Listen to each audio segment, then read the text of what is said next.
Hey Nerdgenic Nation, and welcome to History Of. I'm your host and resident superhero nerd, Aaron Waller, and this is the series where we do a deep dive into various comic book characters, both heroes and villains, give a little bit more insight as to who they are and why they do what they do. And in today's video, we're talking about a DC hero that's more of a fangirl than a hero, but will be making her debut on the big screen very soon, despite her very short history, and that's Cyclone. Cyclone was created by Mark Waid and Alex Ross, and first appeared in Kingdom Come number 2 in 1996. Though she was unnamed at the time and wouldn't make her full debut in the DC universe until Justice Society of America Volume 3, number 1 in 2006, where she was further established by Jeff Johns and Dale Engstrom. Born Maxine Hunkel, Cyclone is the granddaughter of the original Red Tornado, who happened to be a member of the Justice Society and eventual caretaker of the headquarters, so Maxine grew up idolizing her grandmother's team members of the JSA. When she was 6 years old, Maxine was kidnapped by a mad scientist who created the second android version of the Red Tornado. The scientist would then infect Maxine with nanobites, which would become the apparent source of her power. She would grow up to become a top student at Harvard University, however she's often very isolated and considered an outcast amongst her peers, which causes her to go into a deep depression. Although once she reaches adulthood, her powers begin to manifest as a sneeze destroys her grandmother's garage, and she would even wake up inside of a tornado. Talk about Wizard of Oz. Eventually, the Justice Society would begin needing to expand its ranks and train new heroes, to which Maxine was one of the top recruits on their list. She's joined by Power Girl and Mr. Terrific, and almost immediately ruins her shot at joining the team thanks to her fangirling over the JSA. But she quickly pulls herself together, and with the help of her fellow teen hero and idol Stargirl,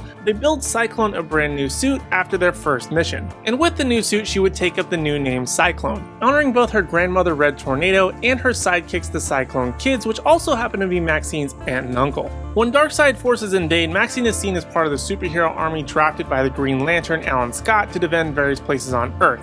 And after the JSA suffers a massive supervillain attack, the team divides in two, to which Cyclone joins the newly formed JSA All-Stars team. In the Watchmen sequel Doomsday Clock, Cyclone returns alongside many other heroes from the DC universe when Dr. Manhattan, who was inspired by Superman, undoes the changes that he made to the timeline that erased the Justice Society of America and the Legion of Superheroes. Now, in terms of powers and abilities, Cyclone possesses the power of wind manipulation.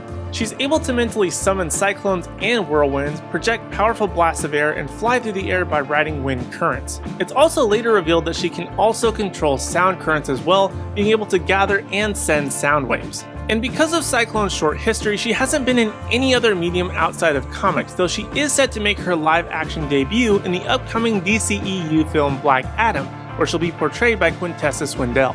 And now for my favorite segment here on History Of, the recommended reading, where I give you a list of comics where you can go and learn even more about Cyclone, but even better, see her in action.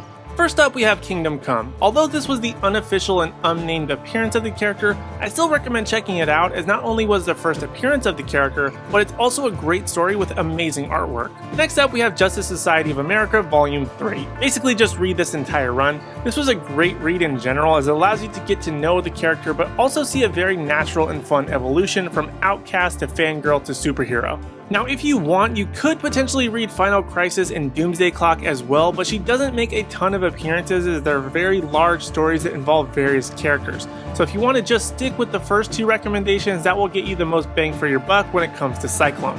So those are some of the major things you need to know about Cyclone. Was there anything in this video you may not have known otherwise? Let me know down in the comment section down below, and while you're down there, leave me a suggestion as to any other characters you would like to see on History Of. Your suggestion just might become next week's video. But also, while you're down there, don't forget to hit like, subscribe, and ring the bell notification. That way you don't miss out on any videos from me or the rest of the Nerdgenic team. But also be sure to give us a follow across all social media platforms at Nerdgenic. That way you don't miss out on any special news, announcements, or articles at nerdgenic.com. But in the meantime, if you want even more video content from us, check out these playlists on screen, like my History Of playlist, which continues to get added a new character every single week. You can deep dive and learn so much about all these characters that are currently on TV, in the theaters, or both, or maybe coming soon. So check out that playlist, or for more DC content, check out this DC playlist right over here. But other than that, thank you guys so much for watching. We really do appreciate it. We hope to see you in the next video.